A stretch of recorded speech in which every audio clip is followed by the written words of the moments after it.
Recording in progress. Recording in progress. Do you think that's an AI or an actual person said that? I don't know. Because I mean, I look back at Siri. Was it Siri? Yeah, Siri. No. Is it Siri? Siri, and what is the other one?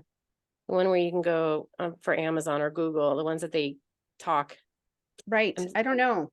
I don't know. Alexa, the that's what it lady was.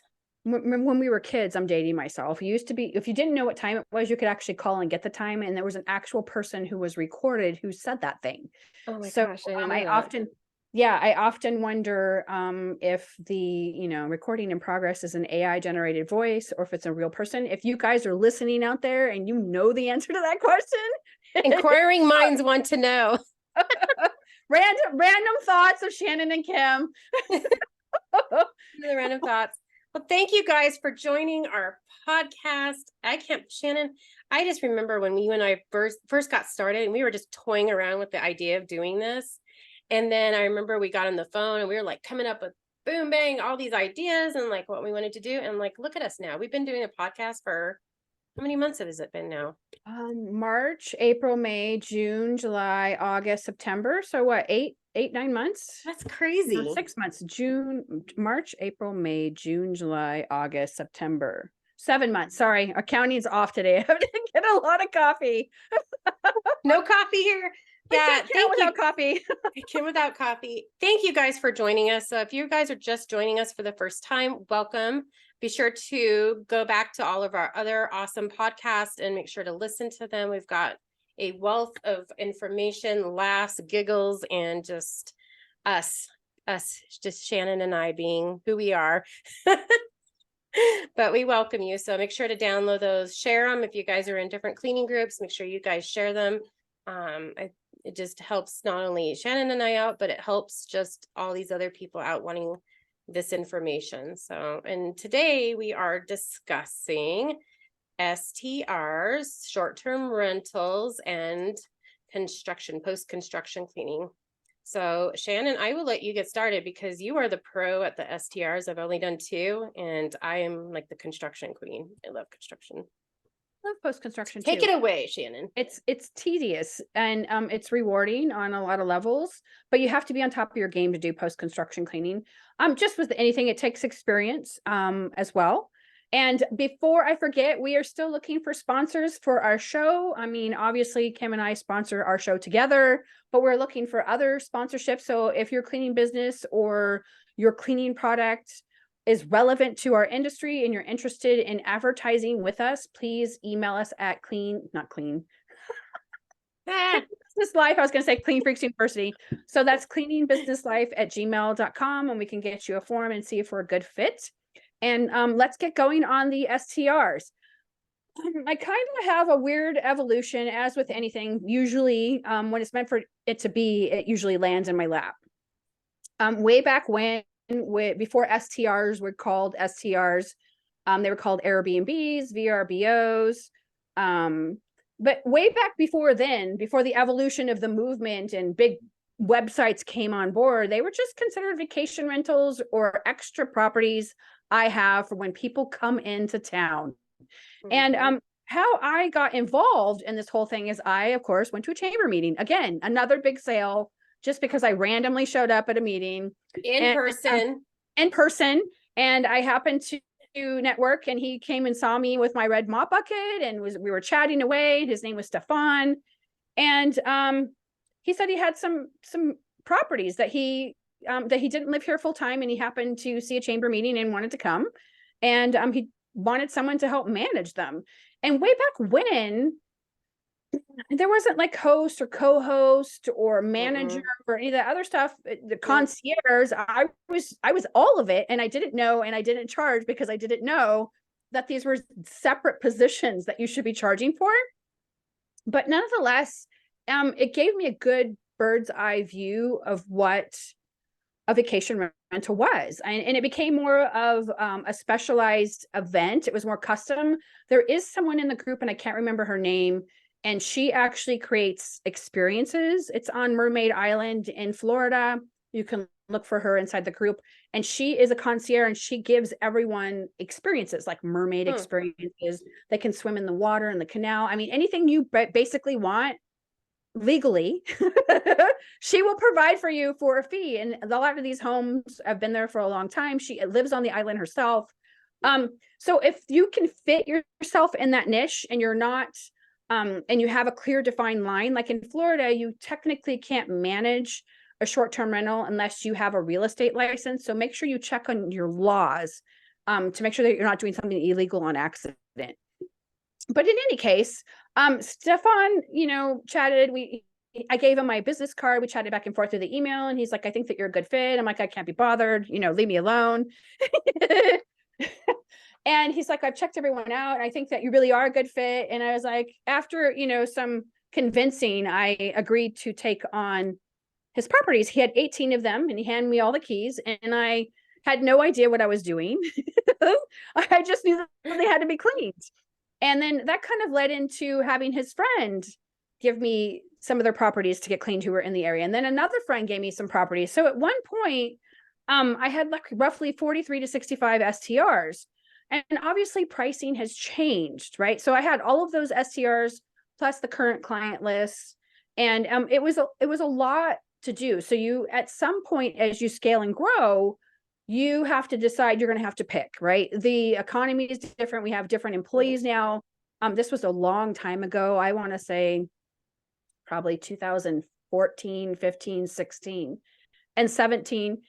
And then that's when the market like changed abruptly with the advent of the websites. I call them the VRBO website and the Airbnb website. And even now, it's such a critical element to someone's business for the short-term rental industry.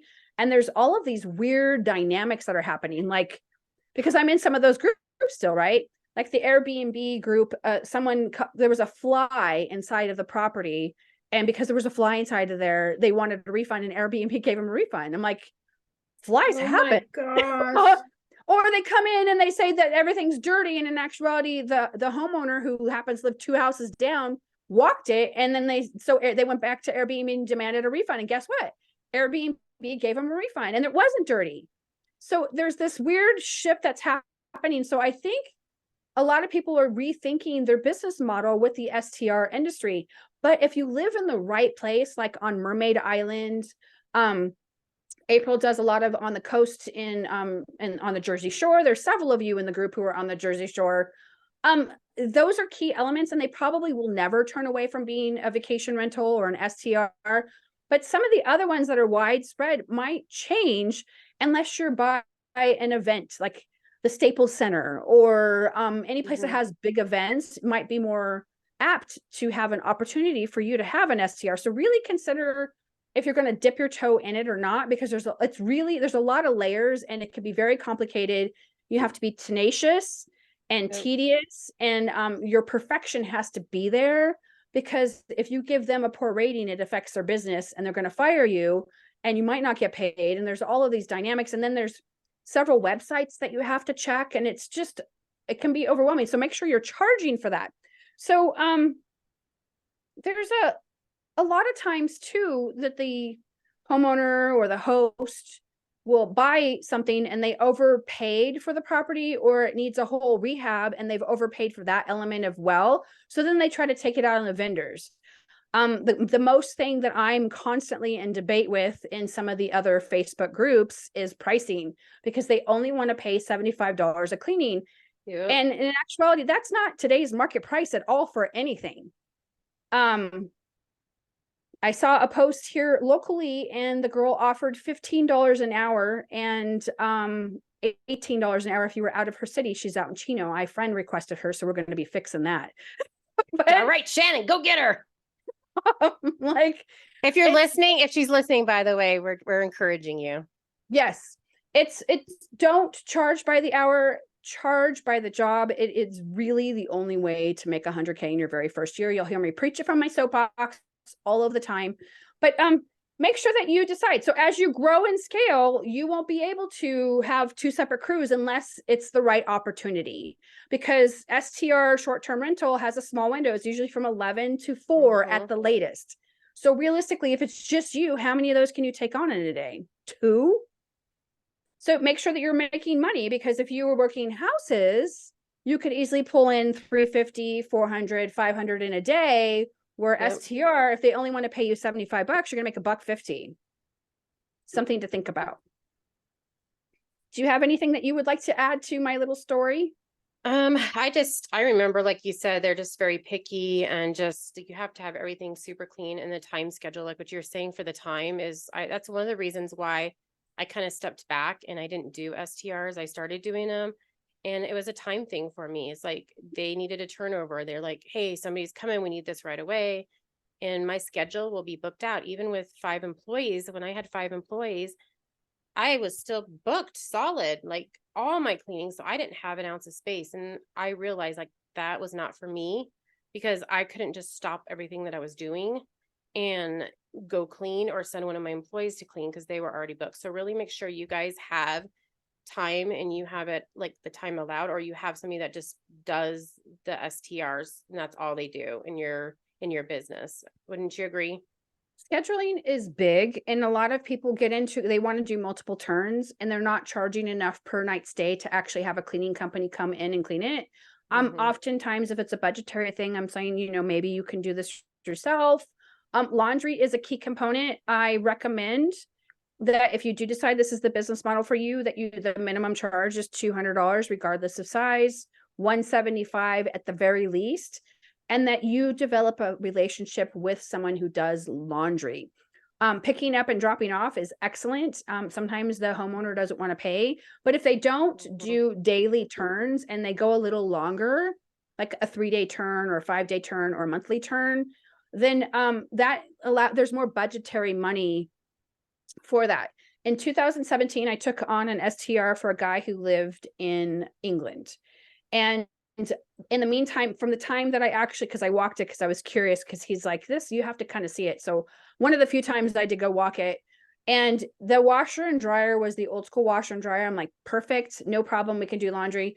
And they were known for their hypoallergenic, allergy-free environment. And then I bid it. And then in the meantime, for when we went through the whole process and got the contract signed and everything else, he implemented in a new washer dryer system. Those take longer than a 20-minute cycle. So you're only able to finish one or 3 loads. And then he got upset. And I'm like, this is going to be more money. And every time we did it 4 times, and every time I bled out money. And then he got mad at me because I'm like, this isn't a good fit. And he's like, I'm in England now. This is really inconvenient. I'm like, this is inconvenient for me too.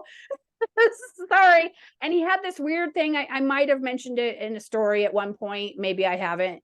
He had cameras, so he wanted to watch the cleaning crew clean to make sure that we got everything. And it just ended up being a creepy thing because he was in England, right? So he's like, you need to remove the covers off the cameras on the inside. I'm like, I'm not doing anything with my crew isn't going to remove them. So then they had a house manager who came and checked. It was just, there were too many weird red bells with him.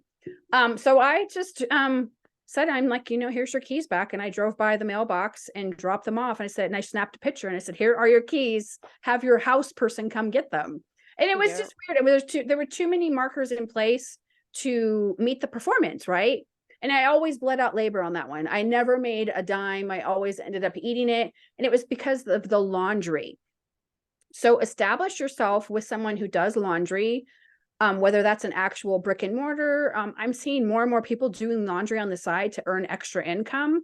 If that's something that you fancy, hit me up. I'm happy to walk you through a really brief synopsis of what that entails. If you need actual coaching for that business model, I'm happy to do that. You can make an appointment and pay me. But I'm seeing a lot of people do that because there's always been laundry women. Always. Yep. I mean, throughout time. And any, impoverished 1800 movie you see, there's always a laundry person who does all of the laundry. And I see it all the time in like Facebook groups, like people wanting just somebody to do their laundry for them. And it's a good money hustle, like side money hustle. Yep. I see it all the time, people wanting that.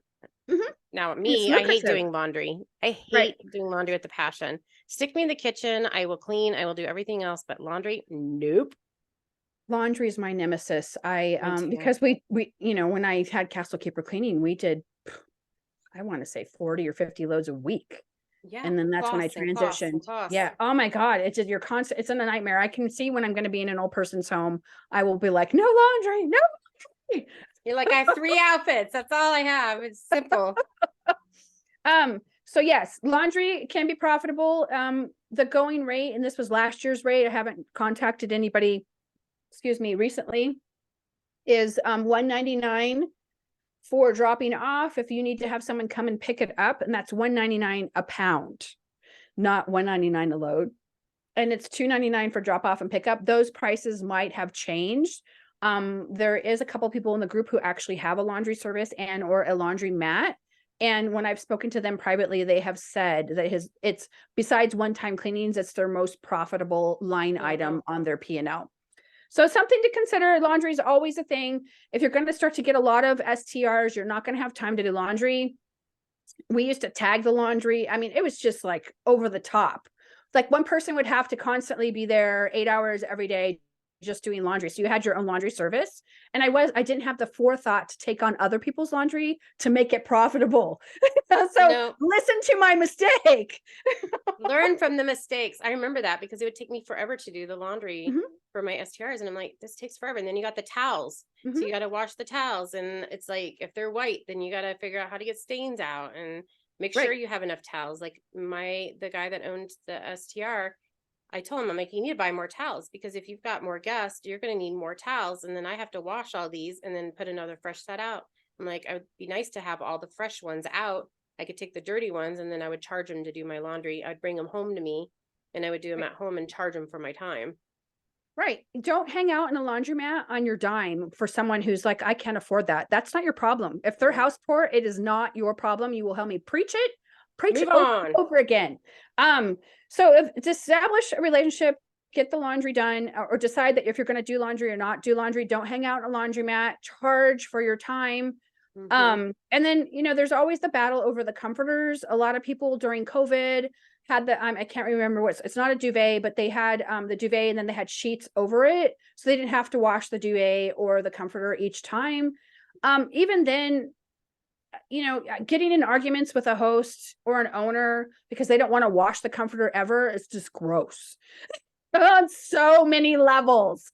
I don't care if you're double sheeting or whatever you're doing.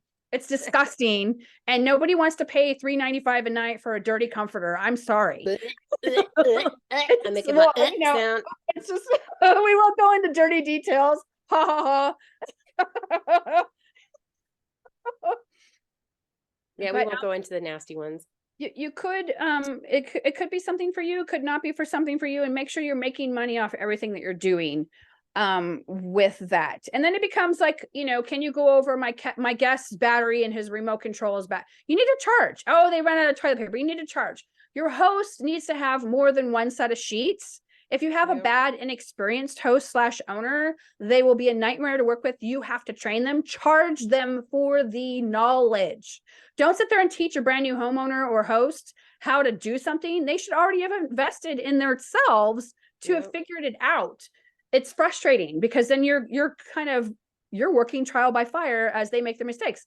How many times do we see in the groups where I have this host and they didn't have enough sheets, but they wanted me to go to the laundromat and hang out and wash and bring them back because they didn't live in the state. Sorry, not my problem. I liked it because I know the manager, he was a real estate agent. So it was really nice. He really respected me. And like, he would pay me to go shopping to get supplies for him. So I'd be like out going to, Costco or whatever. And I would get the paper towels and I would get, whatever he needed, like, or whatever I saw that was needed, I would send him the list and he would actually pay me for my time and go do that. And that's what you guys should do. So if they send you to go get supplies, then you need to go and you need to get paid for your time.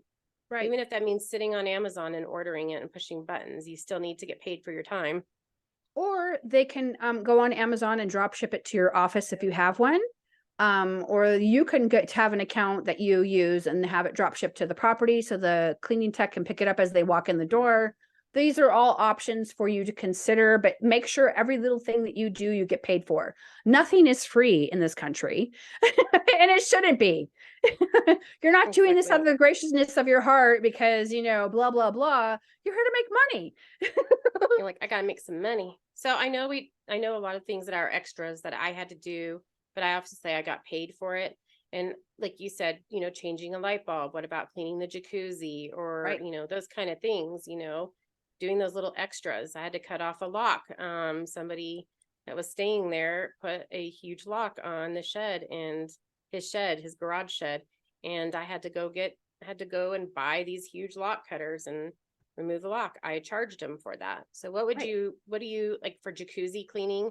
Right. Like, what And is your there's a experience for lot that? to jacuzzi cleaning is an ick thing, right? You have to provide proof because a host or an owner could get dinged on the jacuzzi not being cleaned. Like I went, no one told me we were out of chlorine tablets for the jacuzzi at my house. I went to go get in it and it was all like my husband was just like, oh, I forgot. So it was all green yesterday. Oh, So there's a whole ick factor. So I shocked it and I still have to test it because I don't want anyone to get in there because I shocked it. It could burn them. So there's a whole liability factor. So I actually read a description of an owner who lived next door who rented out the second home, and he took it upon himself to shock the jacuzzi each time. He pH tested and kept the strips, and then went over to the jacuzzi store who tested it for free for them. They would make sure that it was all right and then came back. That takes a lot of dedication and tenacity. Not every cleaning business owner has time to go to the local jacuzzi store. So you need to be proficient on, do I empty the water? Do I not empty the water? Then you can find items like with my kids over the summer. I showed you the picture of that, Kim, and I just about died. oh yeah, I remember that. We went swimming at grandma's pool, and it's a public pool for the area. And we found something appropriate in the pool. And my 8-year-old came swimming up with this pink thing as it's, waving around Pink, in her hand. Look what I found. Look pointy. what I found. And I wanted to die and sanitize her from head to toe. So if you guys know what I'm talking about, you know what I'm talking about. But I was just like, get out of the pool. You're like, get out of the pool now. Yeah. And yes, you can also, that's something that the owner can also do is hire out and have the right. jacuzzi or pool professionally cleaned, because I know for me, that is not in my job specs. Right. I'm not familiar with that. So I don't want to touch it, so I want to focus on the cleaning part. So if that's all you guys want to do is just focus on the cleaning aspect of it, then they can hire out somebody to do and you can ask them that too when you get started for the STRs, and be like, hey, do you guys have somebody that does the jacuzzi cleaning or this, or the pool cleaning? Do you guys Right. hire out for that? So ask those questions. And if you have to meet another vendor on site, charge them for it. They should already, and what happens, and we both live in small towns, is they don't live here, so they haven't had time to just build relationships with others like landscaper, handy person, plumber, all of those things. So you're going to have to be the liaison, and you should be paid for your time. If you have to go over there and meet the plumber because the plumbing backed up or the septic isn't working or the pump, whatever, charge for your time. There should be an emergency list for them to call regardless. Yep. And then it'll be more of a concierge service. You need to charge for your time. It's not go over there and hang out while the plumber's doing whatever because so-and-so lives down in Scottsdale and doesn't want to come up. You should be paid for your time. Exactly. So yeah, there's lots of ins and outs about STRs, and it's kind of a bump and go. There isn't really a smooth transition. There are people who just do that. That's all they do. So their windows are larger. Sometimes it's I know someone who has 120 STRs, and then I know another person who has about 210 right now. Wow. And their windows are longer. It's not for the 11 to 4 because that's all they do. So they've had to the host or the owner has to adjust their check-in and check-out times in order for them to accommodate a lot of properties in a day. So it can be. And that's why I don't do it. and then there's the towel thing, how to get the stains out of the towels. You have to be really proficient at that. Sometimes I always recommend that they get like black towels. I know people are doing makeup towels, and even with makeup towels, you still have guests who don't get it. And they use the crisp white, brand new, thick $500 white towel, which you should not have in your STR at all. And they've wiped their makeup all over, and they're like, here you go. And you're like, thanks. Yeah. I remember those days. I know like when I cleaned one of the STRs, they had a crazy wild party and it was a mess. Like there was stuff splattered on the wall, and the bathroom was trashed, and the bedroom, like it took forever. So I know I charged extra for certain stuff because that was out of the norm. And then he was able to obviously, charge the guest. And I always took pictures. So when I arrived on site for me, I took pictures. So when I went to go clean, I took pictures of every little thing and I sent it to Before him. and afters are Yeah, mandatory. before and afters, because you got to have that proof. They need to know what's going on in their house if they're not there. So I would take pictures of, this wild party that they had everywhere. And it was like stuff was splattered on the wall. And I took pictures, like there was even dog poop. I don't know how was it dog poop? I don't know if it was here. I don't know. I don't want to know. But always take pictures, you guys, before and after pictures. Yes, we did one time. It was over the New Year's Eve holiday, and they came in and there was blood and poop, and they clearly had a fight. Its furniture was broken, and then the homeowner was like, "I don't think I should have to pay extra for cleaning." I'm like, "You can drive up here and clean it yourself." You're either Do gonna you pay. understand how gross this is? It's And like again, pathogens. this is completely, you guys, just so you know, this is like completely opposite of residential cleaning. We tell you with residential cleaning that have it in your agreement that you do not clean up the dog poop, that you do not do the blood mess. This is completely different. This is a whole separate type of job that you're doing. Right. And then let's talk a little bit about production rates for STR so you can kind of get an idea of what you should be charging. The normal cleaning production rate per square foot is right around the 750 to 800 square feet in an hour. Can that be done? Sometimes it can, sometimes it can't. If it was a light stay and you're just coming in there and you're like, shiny. 1 to 2 people there Right. versus, 5 to 6. So that's a good gauge to go by for pricing if you're trying to figure it out. Those of you guys who've taken the pricing blueprint masterclass know exactly what I'm referring to. But yeah, it's roughly 750 to 800 square feet per hour. And just make sure that you kind of know what the production rate is for sure. I think we pretty much covered all of my little notes here. Yeah, For we went over STR. there. Oh, and then like sometimes and this is a hot topic too. People travel with firearms all of the time. It's completely normal where I am. I'm in Arizona. Kim's in Colorado. It might be the same way where she is. If you come across a firearm, make sure you know what your local laws are. In Arizona, typically we would call and say, "Hey, you left your 380 here, and I need to know if you're going to come by my office." Some people wouldn't feel comfortable enough to touch it. Make sure you understand what your laws are in your area so you don't get yourself in trouble. California is really bad. So if you come across a firearm, you have to call the police. And then once the firearm goes into custody, it's really hard to get back. That's nuts. Yeah, it's like they want you to have a reputable dealer, then they want you to have a permit, they want you to show all of this stuff. So make sure you understand what the rules and regulations are for touching firearms. Same deal with drug paraphernalia. I guess we should touch on this too. We forgot. Oh yeah. There is a situation that I'm seeing more and more come up where STR has either a sacrifice, they've sacrificed an animal inside, and it's a farm animal. I've seen that twice this year, which is absolutely gross and disgusting. And I saw the pictures and I was just like, I wanted to hurl everywhere. And this is in a residential area, and the neighbors heard this poor animal screaming, and God, I don't even want to get into all of the details of that. But most importantly, besides that, should be the whole drug thing. We had someone here who tagged me, and she had an STR, and they smoked crack and fentanyl. And if you touch fentanyl, you can die. So make sure you're always gloving up because you just don't know. But depending on how much drug use happens, I'm not talking about recreational pot. You should have a no smoking policy because it sticks to the walls. It's sticky and it's really hard to get off. But the other stuff is even worse, and it can kill you if you don't know what you're doing and how to handle it. And she didn't have any PPE. She just used what she had. And I was like, so did you run to the store and get long dish gloves at least? And then what was worse is that the new person who checked in had no knowledge of it. I've had it happen where an STR person had a flood of not gray water, but sewage, and they cleaned it up and didn't even let it dry. And the new people were coming in to stay. And I was just like, ugh. There's a code of ethics. You guys are the eyeballs for the owners. The owner needs to comply with rules. I mean, how would he like it if he stayed in a place that had raw sewage in it 2 hours before? So it shouldn't be your responsibility to clean up. So make sure you're following protocols and that you are gloving up, because you just don't know what you're going to run across. Exactly.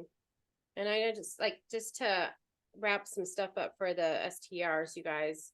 I know Shannon and I were talking about this, and times have changed too. Just I wanted to reiterate, if they have stuff left, like beer, like I know back in the days, the owner would be like, hey, take the beer, if there's beer left over, it's yours.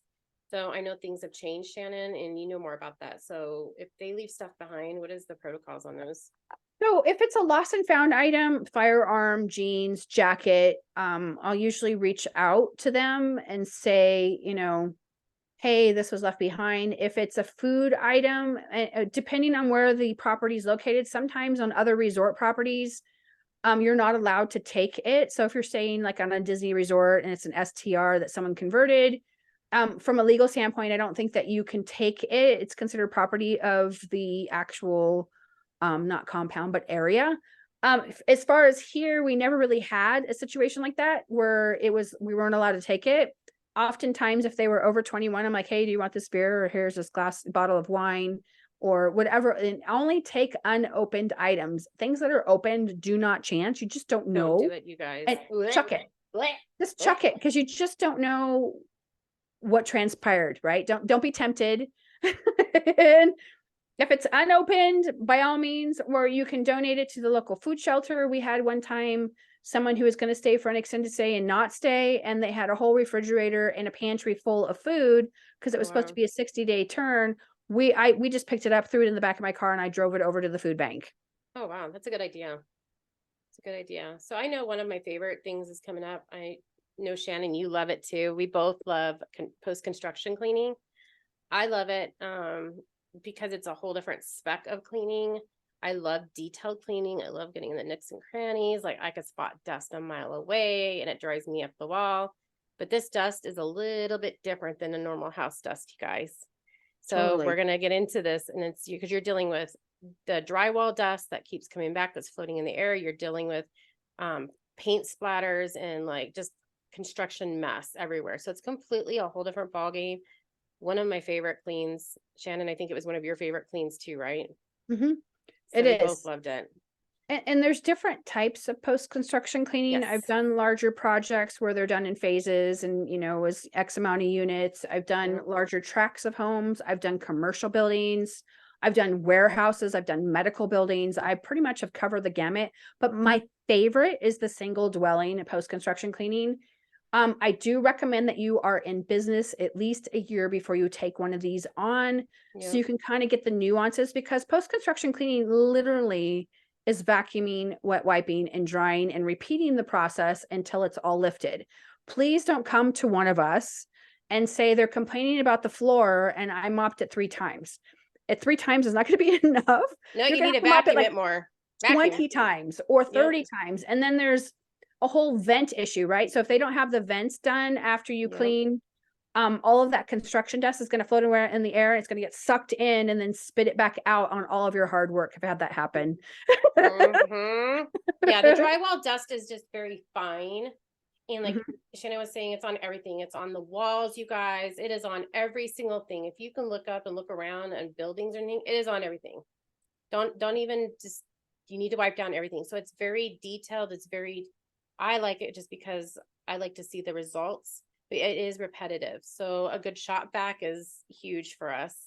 I use my shop back. That was my biggest thing. I love my shop back. And then you guys, lots and lots and lots of cleaning, like just, you're going to clean, you're going to wipe, mopping a billion times, because the floor will look like it has like a, what'd you dry? It's like a haze, or I'm trying to picture in my head. It's like, you can see where the mop was wiped, and it's because it's the drywall dust, you guys. Right. It's vacuuming, wet wiping, and drying. And it's just like when you have to ask, this is an important question to ask when you're doing single dwelling post-construction cleanings, are there window dressings installed? Because that's going to be a time saver. And some of these builders put like 37 sets of blinds, window dressing. And then the guy comes in there and the floor guy has to rip something out. And so he's mad. So he's cutting inside the house and it's spitting all of this stuff all over the blinds. Well, that's tedious. If you underbid that, you're going to spend all of your time cleaning those blinds, right? And appliances, do you pull the plastic off or not pull the plastic off? We got dinged one time, so we didn't pull the plastic off. I made the either the builder or the appliance person do it, and we snapped photos because I didn't want to get blamed. Oh, your cleaning crew scratched this dishwasher. You owe me, and it's like, $5,000 dishwasher. Yep. It always is a $5,000 dishwasher. Yeah. So yeah, it's like when you guys, especially for homes, so there's different ones like what Shannon was saying that I liked doing. I did a few homes, but I liked doing the businesses. That was my favorite ones. I love doing businesses. So you have, like Shannon said, you've got apartment complexes, you've got new home builds, you've got construction that maybe they're doing remodeling. So you've got the remodeling construction. So I see a lot in groups, Shannon, I know you do too, that people are like, hey, they want us to do a deep clean they just remodeled their home. You guys, I'm going to tell you something right now. That is going to be way different than a deep clean. It's going to be a post remodel clean. So it's going to take you twice as long, 3 times as long, because if they didn't block it off with the plastic that they put up, guess where that dust is going to be traveling? It's going to be traveling on every little nook and cranny. It's going to be traveling on little figurines and things, and it's going to travel upstairs. It's going to be everywhere. So it's not going to be just a deep clean, you guys. So you need to charge accordingly for doing the post construction remodel clean. And you can ask them too. So, hey, did you do the remodeling yourself? Because when a homeowner does a remodeling, it's way messier than an actual builder because they're not tradesmen, right? Yeah. And it will be dirty because they didn't realize that they had to tape off. They're just trying to get it done. And there's a whole segment of like, you do it, no, you do it, no, you do it. Where a builder comes in and there's different vendors, right? Yep. Exactly. So I know with me, my insurance had to be different because I went into big buildings. I went into a lot of these huge buildings, and I had to have, not only just my regular insurance, but I had to have an umbrella under that, and I think mine was at 3 million. I don't know what you had, but mine was at 3 million. But we had 5 million depending on the projects in the year that was going on, but usually it was a $5 million. Yeah. So make sure your guys' insurance is the right amount, because if you just have regular insurance to do for just regular residential, you're going to need something different. And then like, depending like where you're at, permits and licenses, depending on where you're at. I know for me going into these buildings, Shannon, I had to have, like when I would do my walkthroughs, I would have my big boots on. So I actually had construction boots, you guys. Right. I didn't go in there with cute little dress shoes, and I didn't go in there with my cute little dress. No, I wore jeans, and I wore my t-shirt, and I wore a helmet, and I wore I'm having a brain fart, a vest that was a bright vest. And I went in there prepared. I looked like a construction worker pretty much. Right. And you went in there because you have to be prepared of OSHA standards for when you're walking into these buildings. It's important too. And a lot of people will ask us, how do we get more post-construction cleanings? You can go to the job site and ask for the super. Don't run around the property until you have met with the super, because usually everyone has radios, and there are OSHA standards, and you will get yelled at by some of them because you don't have the helmet on, or you're not wearing the vest, or you're wearing flip-flops and your shorts because you happen to pop by and you're giving all the construction guys a heart attack because your little teeny outfit. No, stop by their trailers. Right. Stop by the trailers, or sometimes they're in the building looking at things because, inspections happen all day long. But yeah, make sure that you understand protocol. Go to the building on the outside, see the company and say, I would like to apply to be a vendor. And then there's blanket waivers of subjugation and all the other stuff that comes along with your insurance. You hear us talk about insurance all of the time. We cannot emphasize the importance, especially when you're starting to do really large projects. You need to have the coverage. God forbid something happen. Yeah, it just takes one thing, you guys. And like I said, safety is just huge. So when you guys go on the properties, when you're there, I bring mask. So if I'm cleaning, I actually have mask on because I can't inhale the drywall dust. It can, it's just not, for me, it's not safe. So I always wore a mask when I cleaned. Right. And which means you will be able only to work a shorter amount of time and then take a break and then start again because you can only breathe in a mask for so long. But yeah, there's a lot of different types of post-construction cleaning. So make sure you're asking the right questions so that you're getting the right job and seeing if you're a good fit. If you want to get on larger jobs, I would recommend starting with single dwellings first. So you're proficient enough to get what the expectation is, and then branch out to commercial buildings. And the price ranges. I've seen anything for commercial this year It's 35 cents a square foot up to 75 cents a square foot. And when you're doing 1 million or more square feet, you can do the math on how much money that is. Make sure you're getting a deposit. Make sure you're checking these companies out. There are a lot of really shady builders, just like there's a lot of shady cleaners. And make sure that they don't have a lot of complaints with the Better Business Bureau, or this person didn't pay me, or this person didn't pay me, or this person didn't pay me. Because typically it's going to be net 30, net 60 to get paid. Yep. And you're going to float all that payroll. So you need to make sure that you're comfortable with doing that, especially with the government contracts. God, lots of hoops for those. Yes. I think they're the worst ones. They're lucrative when you finally get paid, but when you're requiring, 5,000 labor hours for this project, that's a lot of payroll to float. It's, do the math, right? 5 hours. Yeah, right. Have your nest egg. I've always had my nest egg. So right. Hear me talk about having my nest egg. And I had my nest egg a year before I even started post-construction cleaning. So I had that money. So I was prepared to buy a shop vac, and I was prepared to buy all the supplies that I needed to, the OSHA safety equipment and stuff that I needed, so be prepared. I loved it. I just absolutely, I miss it. That's fun, Shannon, I miss it. It's tedious, and you are required usually to be either you need a super on site of your own super, especially like with the college dorms that came up during COVID and the whole deal. Someone had to be on site all the time. So make sure you're budgeting for that. And then there is a checklist. Every vendor or tradesman has a checklist. The painters call them holidays. You went on holiday, you missed this spot over here. You went on holiday, you missed that spot over there. It must have been on holiday. Where with the cleaning industry, make sure that you are having them sign off, especially with large projects, because what will happen is you'll come in and clean, and they'll go in there and go to the bathroom, right? Yeah. when they could have used the outhouse, right? And the painter will come in and they'll resand whatever, and you just cleaned off the whole thing, and they didn't clean it up because they see the cleaners there, right? So before and afters. So, and then I know there's different. So what they had, and I'm having a brain fart right now, Shannon, so maybe you can help me out. But sure. I always did, because my brain's not functioning, but what I did is I always did a post-construction, and then we would do the final clean. So I always had 2 cleans. So we would do the cleaning, and then we would do the final clean. So we would do the basic one of picking up the debris, and we would, get like the nails, and we would take the huge brooms, and we'd sweep up, the wood and stuff. And so we would do the post, like the pre-clean, and then we would do the final clean. And if we need to come back for the 3rd final clean, we can. Because like you said, let's say they made some mistakes and the painters had to go back and they had to fix stuff. I would charge them for that, you guys. Right. Charge them for that. So you need to have it in your thing of what the cleans you offer. So don't just go back and they're saying, oh, you need to fix this or whatever. But you're like, no, these guys came back and they redid it. So you need to charge them. Right. And we actually did the local Ulta here, and the tile in the entrance, for those of you who are local listening to this, is actually imported from France. Well, someone took a pallet jack after they installed the tile and etched the inside of the thing, and they're freaking out because the owner of the building and the owner of the business is coming to look at it, and they're like, can you fix that? I go, I think I can get it out where it doesn't show. And it took and that was only because my knowledge, right? I took hands and knees trying to lift out the dirt out of this indentation that was in the tile.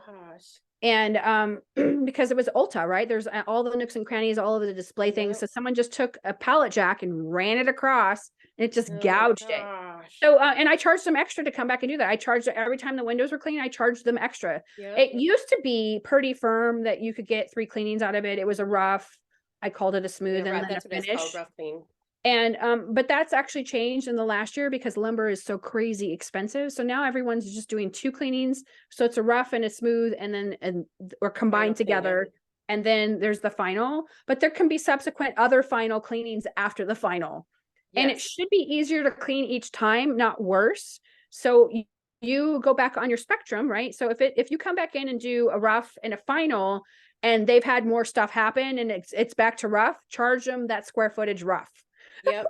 Don't give them the final price. Oh, no worries. And it's like, 50 dumpsters of trash, and there's all this stuff that has to be pulled off, and you're removing gouges from pallet jacks, and the display thing on the windows are the wrong ones. I mean, it takes time to be able to do that. So yeah, if you guys really want to do construction cleaning, really feel free to ask questions. It's completely a different ball game, you guys. So just be prepared to get dirty. You're not meant to go clean. I know one thing I did, Shannon, that I love to do is I would always spoil the guys because there's all guys on the job site. I don't think out of all the times I clean, I don't think there's ever a woman in there, which is weird. But I would always spoil them. So I'd either bring them donuts in the morning because they were all grumpy. And so like I got them on my best side. So if I needed a ladder moved, like I would feed them first and I would spoil them. And if I'd be like, hey, I'm like, can one of your guys move the ladder over this way for me?